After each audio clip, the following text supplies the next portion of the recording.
Very much, Deputy Kearns. We go now to Deputy Bríd Smith, please. Margaret Ceann Corla.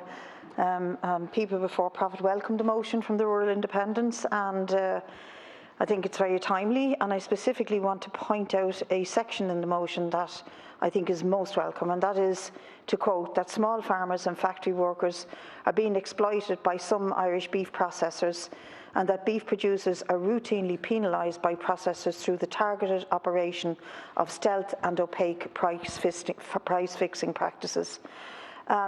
Just a few comments. I think the lessons of COVID in particular have highlighted the extreme exploitation and failings in a lot of areas of our society, and among the most acute are the meat plants and the conditions of workforce in the meat industry.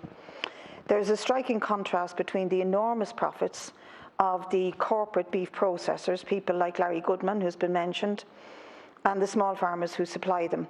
And then, on the other hand, the workers who work in the factories. The recent news of the inability of the state at all levels to protect those during COVID was raised here last year by us, and our concerns were dismissed as if it was some kind of treason to question the meat sector, the meat industry sector. How dare you? The previous Minister for Agriculture, one of the previous Ministers for Agriculture, really chastised us for questioning the sector. In one factory alone, 60 out of the 100 workers who tested positive for COVID had contracted the virus because they worked in a chilled air environment with air recycled to keep the food cool. And that was the argument, that these conditions are, by nature, it's unavoidable inside meat plants. But of course, we've seen recent evidence from the architect Orla Hegarty that is this presented as a necessary fact of life, but while the air does need to be chilled, it does not need to be recycled. And that's why the levels of infection were so high, because the air was being recycled, and the air was being recycled because it's a cheaper way to maintain the temperature in these factories. So it's all about costs and cost cutting, and that's what drives their profits, and their profits drive the infection rates. The refusal to grant sick pay was driven by the need for profit, and the refusal to give a decent and fair price to farmers at the gate is driven by the same desire for profits.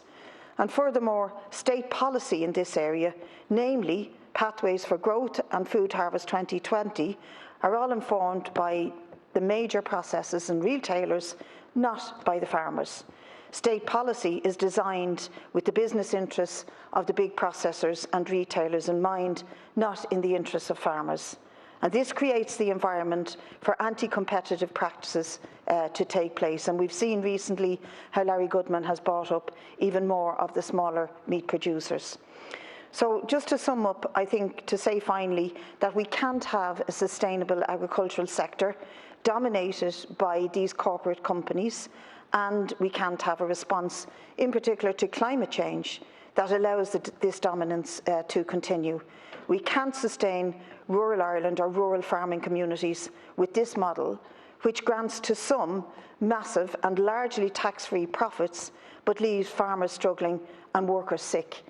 And as well as a strong input of an independent regulator on this industry, we also need strong unions. We need unions in those factories that are going to stand up to the gross exploitation of the workers, insist on proper conditions, safe conditions, on proper pay, and indeed on the outstanding issue of sick pay being available to all workers.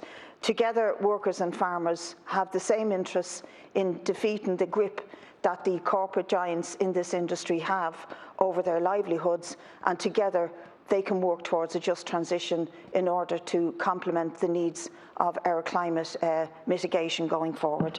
Thank you. Thank you very much, Deputy Smith. We go now to Deputy Matt